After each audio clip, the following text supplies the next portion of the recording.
Okay okay okay, so now we are going to start with geometrical optics. बहुत ही important topic, बहुत ही important topic. Why?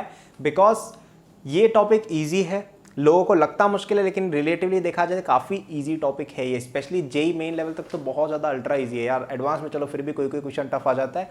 बहुत ही simple topic है और काफ़ी ज़्यादा वेटेज है। मोस्ट इंपॉर्टेंटली वेटेज बहुत ज़्यादा है इस चीज़ का। ओके, तो अपन ध्यान से देखेंगे, ठीक है। तो देखो, ज्योमेट्रिकल ऑप्टिक्स पढ़ाने का तरीका अलग अलग जगह अलग रहता है। मेरा तरीका एक तरीका है जो मुझे लगता है आप लोगों को ज़्यादा अच्छे से समझ में आएगा, ठीक है। तो देखो, ज्योमेट्रिकल ऑप्टिक्स केवल दो चीज़ों का खेल है। ओके, पहला खेल क्या? पहला हो गया आपका फॉर्मूलों का खेल। फॉर्मूले जिस बच्चे को याद है, इस बोर्ड पे जितने भी फॉर्मूले लिखे हुए हैं ना, वैसे इसके अलावा और भी है जो मैं आगे बताऊंगा, लेकिन ये वाले जो फॉर्मूले हैं ना, ये सारे के सारे बेसिक फॉर्मूले। ये मिरर के लिए है, ये लेंस के लिए है और ये स्फेरिकल सरफेस के लिए। ओके, ये सारे फॉर्मूला जिस बच्चे को अच्छे से याद है ना। मैं इसके अलावा फॉर्मूलों की बात अभी कर भी नहीं रहा हूँ, मैं ये इन सिंपल फॉर्मूलों की बात कर रहा हूँ। ऑफकोर्स आपके laws of reflection, laws of refraction वो तो है ही, वो तो यार 10वीं क्लास की चीज़ें हैं, वो तो मैं बताऊंगा। ये भी अगर किसी बच्चे को याद है, पहली चीज़। और दूसरा sign convention. Sign convention 1 minute की चीज़ होती है, ठीक है। साइन कन्वेंशन किसी बच्चे को अप्लाई करना जिस दिन आ गया, और फॉर्मूले जिस दिन बच्चे को सारे याद हैं, वो JEE main, JEE advance, class 12th board, सबके जितने चाहे उतने क्वेश्चन निकाल सकता है, कोई दिक्कत ही नहीं। ओके, बच्चे क्या करते हैं? फॉर्मूले याद नहीं रखते हैं या साइन कन्वेंशन में गड़बड़ी कर देते हैं, ठीक है। तो अपन दोनों चीज़ देखेंगे। तो देखो, ये चैप्टर शुरू होता है रिफ्लेक्शन के साथ। तो ये है आपका स्फेरिकल मिरर की बात हो रही है, ठीक है। तो मैं ये फॉर्मूले यहाँ रहने दूंगा ताकि आपको याद हो जाए, ठीक है, जैसे जैसे वीडियो देखो। तो सबसे पहले अपन स्टार्ट करते हैं रिफ्लेक्शन के साथ। तो रिफ्लेक्शन में सबसे पहले आता है प्लेन मिरर, जो अपन 8वीं क्लास से पढ़ रहे हैं। आई थिंक सबको याद होगा, फिर भी मैं छोटा सा रिवाइज करा देता हूँ। प्लेन मिरर में क्या होता है? आपका प्लेन, जैसे मिरर जो है वो ऐसे पड़ा हुआ है, ठीक है, ऐसे मतलब कि इस प्लेन के अंदर है ना, और आपकी रे आई ऐसे बोर्ड की प्लेन में, ठीक है। तो ये सबने पढ़ा हुआ है कि आप एक नॉर्मल लेते हो। नॉर्मल क्या होता है? एक लाइन होती है जो परपेंडिकुलर होती है, और परपेंडिकुलर होती है आपकी मिरर की परपेंडिकुलर लाइन होती है जो पॉइंट ऑफ इंसिडेंस से मीट करती हो, ठीक है। पॉइंट ऑफ इंसिडेंस इसको कहते हैं। ये एक ही पॉइंट होना चाहिए बेसिकली। आपकी जो रे है वो जिस पॉइंट पे हिट कर रही है ना आपकी प्लेन को, वहां से परपेंडिकुलर खींच लो, सिंपल। ओके, और यहां से रिफ्लेक्शन दिखा दो with angle of incidence equal to angle of reflection. Okay, तो यहां पे दो लॉ होते हैं। पहला क्या? I इक्वल टू R होता है, angle of incidence equal to angle of reflection. और दूसरा, ये तीनों की तीनों सेम प्लेन में रहते हैं कि यार ये जो एंगल ऑफ इंसिडेंस है, ये जो रे है, ये आपका नॉर्मल है, और ये जो आपका रिफ्लेक्टेड रे सेम प्लेन में। तो प्रोसीजर क्या रहेगा रे ट्रेस करने का? ध्यान से सुनना, ये बहुत बच्चों को पता नहीं होता है, ये बहुत बच्चे गड़बड़ करते हैं। सबसे पहला क्या होना चाहिए आपके पास? प्लेन मिरर पड़ा हुआ है, ठीक है। अब आप क्या करो? एंगल इंसिडेंट रे को इस पे फॉल कराओ, पहला स्टेप, ठीक है। इंसिडेंट रे अपन ने फॉल कराई। अब आप देखो कि वो जिस पॉइंट पे हिट कर रही है ना, वहां पे आप नॉर्मल ड्रॉ कर दो आपके मिरर से, ठीक है। जैसे आपका मिरर ऐसे पड़ा है तो ऐसे नॉर्मल ड्रॉ कर दी पॉइंट ऑफ इंसिडेंस पे। दूसरा स्टेप ये होता है। फिर क्या करो? एक प्लेन ड्रॉ करो। एक प्लेन ड्रॉ करो किस किस से? जो इस लाइन से पास हो रही हो और नॉर्मल से पास हो रही हो, ठीक है। तो रे और नॉर्मल से पास होने के प्लेन बनाओ एक, ठीक है। तो प्लेन बना लिया अपन ने, बोर्ड वाली प्लेन, और वहां पे एक लाइन खींच दो जो कि एंगल ऑफ इंसिडेंस से, सॉरी, पॉइंट ऑफ इंसिडेंस से पास होती हो, ठीक है। तो आपकी लाइन डिटरमाइन हो जाएगी एक बार कि यार अपनी जो लाइन है वो यहां से शुरू होगी, फिर आप कहीं भी हो सकते हैं, कहां डालें। तो एंगल आप बना दो नॉर्मल से इक्वल टू R, ठीक है। समझ गए क्या बोला? ये आपका हो गया stepwise procedure for tracing a ray. अब ये मैं क्यों बोला? कभी कभी ऐसे क्वेश्चन आ जाते हैं कि वेक्टर दे दिया आपका, प्लेन दे दी, तो आप कैसे निकालोगे, ठीक है। तो आई होप आप समझ गए होगे। अब इसके बाद तो यार ये आपकी मैथ की प्रॉब्लम बन जाती है कि आपको यार ये वेक्टर पता है, आपको इस इक्वेशन की प्लेन दी हुई, तो आप नॉर्मल वेक्टर पता कर सकते हो इस पॉइंट पे, ठीक है। आपको नॉर्मल वेक्टर पता चल गया, आपको ये वेक्टर पता चल गया, ठीक है। आपको ये वेक्टर पता है, आपको ये वेक्टर पता है, तो आपको एक और वेक्टर निकालना है। रिफ्लेक्टेड रे वाली बात हो गई, ठीक है। आई थिंक ये आप सब लोग मैथ्स में पढ़ते हो, ठीक है। तो वहाँ पे आप देख सकते हो, मैंने बताया भी होगा आपकी वेक्टर वाली क्लास में। तो आप वहाँ पे देख के इस तरह के क्वेश्चन सॉल्व करते हो। वैसे ये काफ़ी कॉम्प्लिकेटेड क्वेश्चन हैं, तो ये सब में ज़्यादा सोचना नहीं, ठीक है। तो अपन को क्या सीखना था? प्लेन मिरर में बेसिकली ये दो लॉ होते हैं, I इक्वल टू R, और कैसे बनाई जाती है रिफ्लेक्टेड रे, ठीक है। समझ गए? सिंपल सी चीज़ थी, कुछ ज़्यादा खतरनाक था नहीं। 8वीं क्लास की चीज़ है यार। अभी भी कोई समझा नहीं तो पीछे जाके वापस देखो, जब तक समझ नहीं है आगे बढ़ने की कोशिश मत करना, या अगर बढ़ जाओ, अगर बहुत ज़्यादा जरूरी तो वापस आके देखना जरूर, ठीक है। तो ये अपनी पहली चीज़ क्लियर हो गई। अब प्लेन मिरर में क्या हो रहा था? प्लेन मिरर के अंदर यार आपकी जैसे रेज ऐसे ऐसे आ रही थी, तो ऐसे के ऐसे वापस जा रही थी, कि ऐसे ऐसे अगर रेज आई तो यहाँ से टकरा के ऐसे ऐसे ऐसे करके बाहर चली गई, है ना। तो यार मज़ा नहीं आ रहा था यार, मतलब लाइक ठीक है यार, चलो पैरेलल को पैरेलल रख दिया, क्या मजा है। अब साइंटिस्ट लोगों ने थोड़ा सा दिमाग लगाना शुरू किया, ठीक है। उससे पहले थोड़ा सा इमेज फॉर्मेशन समझ लेते हैं अपन। तो अपने पास जैसे ये मिरर है, प्लेन मिरर ही, तुमने यहाँ पे जैसे एक ऑब्जेक्ट रख रखा है, ठीक है, ये ऑब्जेक्ट को अपन ऐसे तीर से डिनोट करते हैं, ये सबने पढ़ा हुआ है। तो अपन क्या करते हैं कि अपन यहाँ से दो रेज निकालते हैं, एक टॉप से एक बॉटम से है। तो ये रे यहाँ गई, ये रे यहाँ गई। अब ये जो रे है, ठीक है, ये एक इमेज बनाती है सच दैट ये जो इमेज है ये जितनी यहाँ से आगे है ना उतनी ही यहाँ होती है, ठीक है। ये प्रॉपर्टी होती है, ठीक है। या आप इसको अभी ऐसे भी समझ सकते हो कि अगर ये वाली आपकी जो ये वाला जो ऑब्जेक्ट है यहाँ से अगर इस तरह की एक रे निकले जो यहाँ हिट करती है, ठीक है, तो ये angle of incidence angle of reflection निकाल के देखोगे तो यहाँ वापस आएगी, ठीक है। तो अगर आपने इसको ट्रेस किया यहाँ तक तो ये वाला जो पॉइंट है, सॉरी, तो ये अब देखो यहाँ पे आप ध्यान से देखो कि ये वाली जो रे है ये लौट तो ऐसे वापस आ गई, लौट के बदू घर को आ गए, देखो यहाँ से टकरा के यहाँ वापस लौट के आ गई। लेकिन अगर आप इसकी बैकवर्ड ट्रेसिंग करते हो कि कहाँ से आने की इसकी लग रही संभावना, ठीक है, तो यहाँ से देखो ये वाली जो रे है ये निकली ऐसे और वापस ऐसे आ गई। तो ये आने का प्रिटेंशन लग रहा है कि यार ये यहाँ से आई है कहीं से, ये वाली रे लग रहा है यहाँ से कहीं से आई है। तो अगर तुम इस पॉइंट की ट्रेसिंग करोगे तो वो लगेगा कि यार इस पॉइंट की जो इमेज है वो यहाँ बन रही है, ठीक है। अब ये किसी बच्चे को समझ में नहीं आया कि भाई क्या हो रहा है, तो भाई मान लो कि ऐसा होता है, ठीक है। आई थिंक कई सारे बच्चे इसलिए भी उलझ जाते हैं क्योंकि वो इन चीज़ों में बहुत ज़्यादा घुस जाते हैं कि ये क्या हो रहा है, ये क्या हो रहा है। क्वेश्चन सॉल्व करने पर ज़्यादा ध्यान दो भाई, फिजिसिस्ट बाद में बन सकते हैं, ठीक है। इसकी अंडरस्टैंडिंग एनसीईआरटी वगैरह रीड करते हैं 2-4 बार फिर आती है अच्छे से, ठीक है। अगर आपको भी आ गए तो बहुत अच्छा है, वरना आप क्वेश्चन सॉल्विंग पे स्पेशली ध्यान देना, क्वेश्चन सॉल्विंग में गड़बड़ नहीं होनी चाहिए, ठीक है।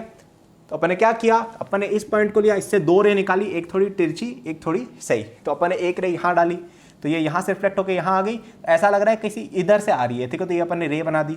इस पॉइंट को अपन ने यहाँ से एक बार और रिफ्लेक्ट कराया, तो ये देखो ये रे ऐसा लग रहा है यहाँ से आई है, दोनों मैच होंगी यानी वहाँ से आ रही होगी ले, ठीक है। तो यहाँ पे बन जाएगा। अब आप ऐसे हर पॉइंट का अगर ये वाला ट्रीटमेंट करते हो तो लाइन टू लाइन ऑब्जेक्ट बन जाता है। तो इसको कहा जाता है वर्चुअल इमेज, क्योंकि ये सच्ची में रेज जो है वो कहीं मीट नहीं हो रही है। अगर सच में कहीं रेज मीट हो रही होती उसको कहते हैं अपन रियल इमेज, ये वर्चुअल इमेज, ठीक है। प्लेन मिरर में हमेशा वर्चुअल इमेज बनती है, उसके अंदर आपकी जो इमेज है वो इरेक्ट रहती है, मतलब अगर ये सीधी है तो ये सेम रहेगी। मैग्निफिकेशन 1 है। मैग्निफिकेशन 1 का मतलब क्या है कि जितनी बड़ी ये इमेज है उतनी बड़ी ये। अगर आप प्लेन मिरर में चेहरा दिखते हो तो ऐसा थोड़ी बड़ा थोड़ी दिख जाता, छोटा दिखता है, राइट। तो ये हुई एक बात। हाँ, अब बात करते हैं कि यार चलो ये मैंने तुम्हें इमेज फॉर्मेशन बता दी। अब साइंटिस्ट लोग को और दिमाग खराब हुआ, उन्होंने बोला कि अपन क्या करते हैं भाई, अपन मिरर को मोड़ देते हैं, है ना। मतलब वो नहीं होता, आप कहीं गए होगे हॉन्टेड हाउस वगैरह में जो नहीं होते बेले वेले, so you must have seen those weird mirrors लगे होते हैं, इनमें अजीब सा चेहरा दिखता है, राइट। तो उस तरह की उनको टाइम पास सोचा कि भाई यार अपन मोड़ देते हैं, मिरर मोड़ देते हैं, ठीक है। सिलेबस बढ़ाना था उनको बच्चों का, तो मिरर मोड़ दिया उन्होंने, तो ऐसा कर दिया mirror. Wanna be cool, okay. तो ये कितना अच्छा बना यार ये, हाँ। तो अब इसके अंदर देखो फटाफट से अपन इसकी टर्मिनोलॉजी समझते हैं, ठीक है। आई थिंक काफ़ी बड़ी वीडियो हो जाएगी ये वाली, एक में नहीं लेना चाहिए तो कोई बात नहीं। हाँ, तो आपने क्या किया, ये जो मिरर है ये क्या कैसे बना, आपने एक स्फेयर लिया, तो ये आपका एक स्फेयर था, ठीक है। स्फेयर मतलब गोला था, उसका एक पोर्शन कट कर दिया, ठीक है। तो ये मिरर पूरा ऐसा है, ठीक है, ऐसा मिरर है ये, ऐसा नहीं है कि ऐसे बस बना हुआ है एक लकी, ठीक है। पूरा 3 डायमेंशन फिगर है ये, इसको रिप्रेजेंट हम ऐसे करते हैं, ठीक है। तो अब ये जो मिरर है इसकी कुछ सर्टेन प्रॉपर्टीज़ होती हैं। अगर आप इस पर कोई रे डालते हो इधर से, ठीक है, हाँ, तो चलो इससे पहले मैं बता देता हूँ, इसके कुछ ज्योमेट्रिकल प्रॉपर्टीज़ होंगी। तो फॉर एग्जांपल ये जो मिरर है इसका जो सेंटर वाला पोर्शन है, ठीक है, मतलब कि इस पोर्शन का सेंटर या जो मिड पॉइंट है उसको कहा जाता है पोल, ठीक है, पोल, ओके। एक होता है कि यार ये जो स्फीयर का बना है ना उसका जो सेंटर है उसको कहा जाता है सेंटर ऑफ कर्वेचर, और ये जो रेडियस है इसको कहा जाता है रेडियस ऑफ कर्वेचर, ठीक है। ये ज्योमेट्रिकल कॉन्स्ट्रक्ट से कुछ खतरनाक चीज़ नहीं है। अब यहाँ पे एक और चीज़ होती है फोकस, वो बेसिकली होता है इन दोनों के बीच में एग्जैक्टली, ठीक है। तो फोकस कहाँ होता है, पोल और सेंटर कर्वेचर के बीच में। अभी एग्जैक्टली नहीं होता है, लगभग होता है, लेकिन फिजिक्स क्लास 12th में, जेई मेन, जेई एडवांस में हम यही मानेंगे कि फोकस सेंटर में ही इन दोनों के एग्जैक्टली बीच में होता है, ठीक है। ये ज़्यादा सोचना ओलंपियाड वालों को रहता है कभी कभी, तो वो जब देखेंगे तब देखेंगे। अभी अपन क्या मानेंगे कि फोकस आपके सेंटर और पोल के एग्जैक्टली बीच में है, ठीक है। अनलेस क्वेश्चन में बता दिया जाए कुछ और, ठीक है। फॉर स्मॉल मिरर, फॉर मतलब आप ये समझो कि ये अजम्पशन वैलिड तब है जब आपका जो मिरर है वो काफ़ी ज़्यादा स्मॉल है और आप सेंटर के पास में रे डाल रहे हो, जो पर ऑलमोस्ट हर बार अज्यूम करते हैं। तो फालतू का इस तरह का सोचना नहीं है ज़्यादा। ये हो गए कुछ ज्योमेट्रिकल ऑब्जेक्ट, ठीक है। अब फोकस क्या होता है एग्जैक्टली, फोकस बेसिकली ये होता है कि अगर तुमने इस मिरर पे पैरेलल रेज फोकस डालते हो ना तो इसकी जो आपकी इमेज फॉर्मेशन है वो फोकस पे हो जाती है, ठीक है, मतलब रेस फोकस पे कन्वर्ज हो जाती है। अगर आप डालते हो ना, जैसे फॉर एग्जांपल आप देखा होगा पैराबोलिक होते हैं कहीं कहीं पे स्ट्रीट लाइट्स वगैरह, उसमें आप देखना कई बार ऐसी रे फोकस होकर जाती है इमरजेंसी लाइट्स वगैरह में, तो वो क्या होता है कि यार वो पैरेलल रेस कहीं से छूट के एक पॉइंट पे फोकस कर रहा होता है, ठीक है, इस तरह का ये चीज़ होती है। तो ये हो गया आपका मिरर, कर्व्ड मिरर, ठीक है, स्फेरिकल मिरर की कुछ बातें। अब यहाँ पे कुछ बातें आई कि यार इसका कोई फॉर्मूला है क्या। जैसे फॉर एग्जांपल प्लेन मिरर के अंदर हमने क्या बोला था कि आपकी अगर इमेज डिस्टेंस जो है उतना ही ऑब्जेक्ट डिस्टेंस है, सॉरी ऑब्जेक्ट डिस्टेंस जितना, मतलब ऑब्जेक्ट मिरर के जितना पीछे है उतना ही आगे होगी आपकी इमेज की डिस्टेंस, ठीक है। तो यहाँ पे आता है कॉन्सेप्ट किसका, साइन कन्वेंशन का, जो सबसे इंपॉर्टेंट चीज़ है इस चैप्टर में, क्योंकि बच्चे वो गलत कर देते हैं। तो अब तुम यहाँ से समझो ध्यान से, तो कुछ टर्म्स हैं। अब यहाँ पे अगर आप इस इक्वेशन को देखो तो यहाँ पे 3-4 चीज़ें आ रही है। ये स्पेरिकल मिरर का ऑलमोस्ट पूरा ट्रीटमेंट है, 1/v + 1/u = 1/f। अब तुम्हारे दिमाग में सबसे पहले ये आ रहा होगा भाई ये v क्या है, ये u क्या है। चलो f तो आपने बता दिया है ना कि f फोकल डिस्टेंस है, मतलब फोकस की डिस्टेंस कितनी है पोल से। तो ये मैंने बताया ना, ये सेंटर ऑफ कर्वेचर, ये पोल है, तो ये फोकस बीच में है, तो f की वैल्यू होती है r/2, ठीक है। तो रेडियस ऑफ कर्वेचर या तो दे रखा होगा उसका आधा कर लेना, या फोकस यूजुअली दिया हुआ भी होता है कि फोकल लेंथ इतनी है। तो ये जो डिस्टेंस होता है उसका फोकल लेंथ बोला जाता है, ठीक है। ये एफ पी को बोला जाता है फोकल लेंथ, है ना। तो ये अपन समझ गए। तो एफ पता क्या, वी और यू क्या देखते हैं। तो देखो कुछ कॉम्प्लिकेशन नहीं, लोग जबरदस्ती का पता नहीं कॉम्प्लिकेट रहता है। आप में से कई बच्चों ने तो 8th और 10th में पढ़ा भी होगा, तो आई थिंक थोड़ा ईजी होगा। तो देखो अगर ये अपना मिरर है, ये आपका पोल है, आपने कोई ऑब्जेक्ट यहाँ रख रखा है, ठीक है। ये डिस्टेंस देखो कितना है, ये होता है आपका u, कि ऑब्जेक्ट पोल से कितना डिस्टेंस पे, ये होता है u, ऑब्जेक्ट डिस्टेंस, ओके, समझ गए। और आपकी इमेज जैसे फॉर एग्जांपल अब यार इसके केस में जैसे आपकी इमेज यहाँ बनी, ठीक है। अब इसकी इमेज में थोड़ा बहुत ट्रेस करके बता देता हूँ कैसे बनेगी। तो ये देखो अगर आपने यहाँ पे जैसे इसको डाला ना, तो देखो पैरेलल रे अगर अपन लेते तो फोकस से पास होती है, तो चलो फोकस से पास करा दी, ठीक है। और अगर आप पोल से कोई रे पास कराते हो ना, जैसे अपन ने पोल से पास कराई, तो वो यूं की यूं रिफ्लेक्ट हो जाती है, ठीक है, यूजिंग लॉज ऑफ रिफ्लेक्शन। तो ये ऐसे कुछ जाएगा, तो ये ऐसा जैसे कोई इमेज बन गया। अब देखो एग्जैक्टली मैंने नहीं देखा कि किधर कहाँ इमेज बना है, ठीक है, मैंने रफ डायग्राम बनाया है।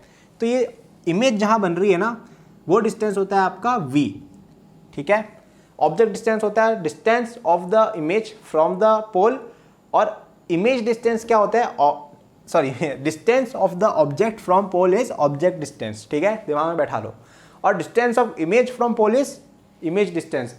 अब यहाँ पे लफड़ा है, ठीक है, क्या है बताता हूँ कि इन दोनों में आपको साइन कन्वेंशन घुसाने होते हैं। तो यू और भी होता है क्या मैंने बता दिया, लेकिन साइन कन्वेंशन घुसाने होते हैं।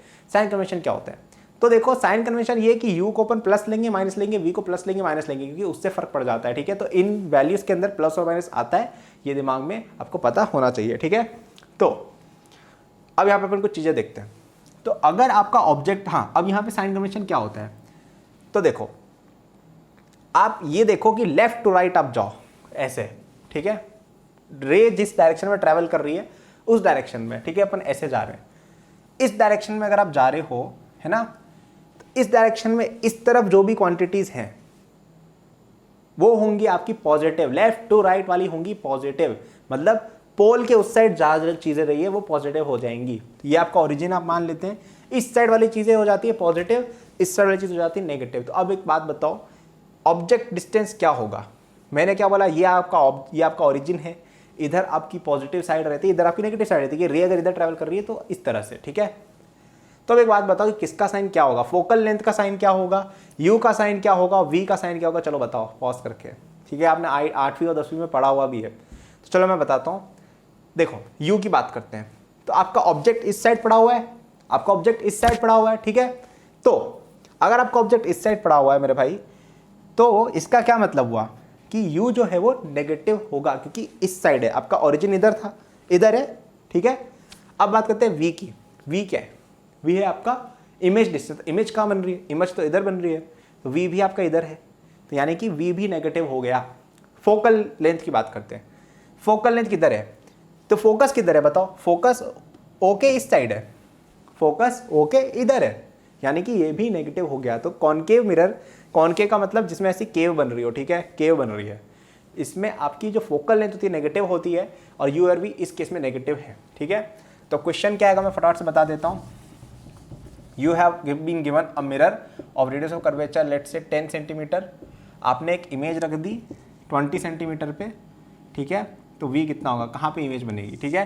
तो अपन ने ये 10 सेंटीमीटर दूर रखा है, ठीक है, सॉरी 20 सेंटीमीटर दूर रखा है ऑब्जेक्ट इस मिरर से, और यहाँ पे फोकस है आपका कहाँ पे 5 सेंटीमीटर पे, ठीक है, क्योंकि f इक्वल टू r/2 होता है, याद करो बताया था, ठीक है। तो अपन लगाते हैं 1/v equal to 1/v plus 1/u equal to 1/f, तो 1/v, v अपन को निकालना है 1/v, चलो 1/v, u कितना होगा, u कितना है दे रखा है -20, -20 मैंने 20 लिखा है, ये पीछे की तरफ है तो -20 आएगा, इक्वल टू 1/10, गलत, क्यों, क्योंकि तो आ रहे हमें तो f चाहिए, तो 1/5, वो भी गलत, क्यों, फोकस इस तरफ है तो फोकल लेंथ तो ये माइनस हो जाएगा, ठीक है। इसको सॉल्व करोगे तो क्या आ जाएगा आपका ये 1/v इक्वल टू -24 + 1, तो ये -20/3 हो जाएगी। तो यानी कि जो इमेज है वो इधर बनेगी -20/3 डिस्टेंस, यानी कि इस साइड 20/3 डिस्टेंस पे बनेगी, ठीक है। ये सिंपल चीज़ है यार, 10वीं क्लास की आपने पढ़ी हुई है, ज़्यादा इसमें दिमाग खराब नहीं करना अपना, है ना। तो अब यहाँ पे मिरर एक और तरह का भी आता है यार, कॉन्वेक्स वाला। इसमें क्या होता है तुम खुद सोच लो यार, जैसे फॉर एग्जांपल अगर अपन इसकी बात करें, इसका सेंटर ऑफ कर्वेचर यहाँ होगा, इसका फोकस यहाँ होगा, ठीक है। तो आपकी जो इमेज बनेगी ना वो इधर बनेगी, फोकस पे बनेगी आपके, ठीक है। ये देखो अब ये वर्चुअल इमेज होगी। अगर आपने पिछला वाला देखा हो ना केस, तो उसमें रेस सच में मीट कर रही थी, कॉनकेव के केस में रेस सच में मीट कर रही थी फॉर रियल, ये रियल इमेज है। और यहाँ पे देखो क्या हो रहा है, यहाँ पे आपका ये ऐसे जाके देखो, ये ऐसे उधर उधर जा रहा है, तो ये हो गया आपका क्या, वर्चुअल इमेज, समझ आ रहा है, ओके। तो ये चलो ठीक है, जैसा भी है। तो ये हो गया आपका कॉन्वेक्स मिरर। इसमें कुछ अलग नहीं होता है, इसके अंदर बस फोकस की वैल्यू क्या हो जाएगी, पॉजिटिव। तो अगर यहाँ पे अगर रख देते 20 सेंटीमीटर पे ऑब्जेक्ट, तो u की वैल्यू क्या लेते, -20, v निकालना था, और f की वैल्यू जैसे यहाँ पे 10 सेंटीमीटर अगर आपका होता centre of curvature, radius of curvature, तो f कितना होता 5 सेंटीमीटर, r/2, सिंपल, ओके। और फोकल लेंथ कितनी ले लेते हैं, f की वैल्यू +5, ठीक है। प्लस क्यों ली, क्योंकि इस साइड है आपका पोल है ना, ये यहाँ पे है ना ओरिजिन, तो उस साइड है, तो इसलिए प्लस ले ली, सिंपल, ठीक है। तो ये हो गया आपका स्फेरिकल मिरर की बात, ओके। अब यहाँ पे 2-4 और बातें आएंगी। एक होता है मैग्निफिकेशन, ठीक है। मैग्निफिकेशन क्या होता है कि आपकी इमेज कितनी बड़ी दिख रही है, ठीक है। तो अब उसमें क्या होता था भाई, इसका फॉर्मूला होता है -v/u। तो अब अपन बात करते हैं प्लेन मिरर की फॉर एग्जांपल, और ये फॉर्मूला आप समझ रहे हो ना क्यों हो रहा है, ठीक है। बेसिकली आप ये समझो कि आपकी इमेज जो साइज, चलो ये क्यों हो रहा है ये मेरे को मुझे लगता है बताना यहाँ पे उचित नहीं, सिमिलर ट्रायंगल से प्रूव हो जाता है, बट कोर्स का जो ऑब्जेक्टिव है कि यार अपन इस कोर्स के अंदर शॉर्ट टाइम में रिवाइज करना चाहते हैं, आई थिंक उसको डिफाइन करके मैं बताऊंगा क्यों हो रहा है ये। बट अपन जैसे प्लेन मिरर की बात करें, अगर यहाँ पे डिस्टेंस u थी, ठीक है, तो उसी डिस्टेंस पे बनती है आपकी इमेज, बताया था मैंने कि जितनी आगे उतनी पीछे। तो यहाँ पे आपकी m कितनी होगी, ये देखो -v/u, v कितना है, अब यहाँ पे देखो ऑब्जेक्ट इमेज उधर बन रही है, तो ये u ही रहेगा, ठीक है।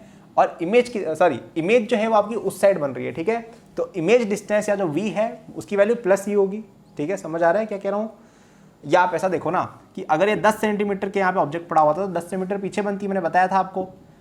तो यहाँ पे u कितना होगा, u होगा -10, तो u डाल दो -10, क्योंकि इमेज पीछे, ऑब्जेक्ट पीछे है, इमेज कहाँ बन रही है, उस साइड, तो v कितना होगा +10, ठीक है। इसकी आप मैग्निफिकेशन निकालोगे तो 1 आ जाएगी एग्जैक्टली, ठीक है। अब अपन निकालते हैं कॉनकेव मिरर, कॉन्वेक्स मिरर वगैरह की। तो कॉनकेव मिरर अगर है यहाँ पे, जैसे फॉर एग्जांपल कि ऑब्जेक्ट पड़ा हुआ है, तो उसकी कुछ इमेज बनेगी यहाँ पे जाके, ऐसा कुछ होगा इस तरह का कुछ, ठीक है। तो ये जैसा आपकी इमेज बन गई। तो इसमें आपने देख लिया कि v इतना सा है, -समथिंग -5, u आपका -10 है फॉर एग्जाम्पल। तो m कितनी हो जाएगी, -v/u, v कितना है -5, u कितना है -10, ये हो गया आपका।